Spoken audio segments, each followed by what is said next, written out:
மதுரை நகரின் புறநகரில் உள்ள பழைய அரசு லாட்ஜ். 10 வருடங்களாக 3ஆம் மாடி 307 அறை யாருக்கும் வாடகைக்கு கொடுக்கப்படவில்லை. மூடுபனியில் மூழ்கிய பழைய லாட்ஜ். பெயர் பலகை துட்டுகிறது, கதவு கிறுகிறுக்கிறது. ஒரு மழை இரவு அருண் என்ற இளைஞன் அந்த லாட்ஜில் தங்க வந்தான். அருண் பைக்கில் வருகிறார், முகத்தில் தளர்ச்சி, மழை நனைத்த உடைகள்.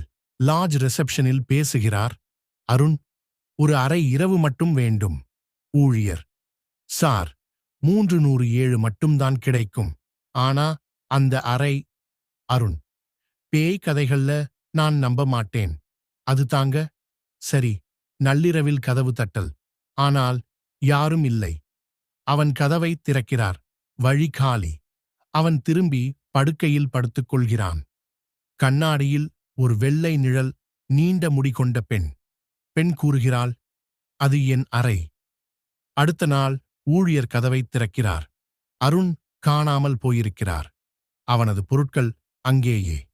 அன்று முதல் 307 அறை மீண்டும் பூட்டப்பட்டது. ஆனால் சில இரவுகளில் அந்த அறை கதவு இன்னும் தட்டுகிறது.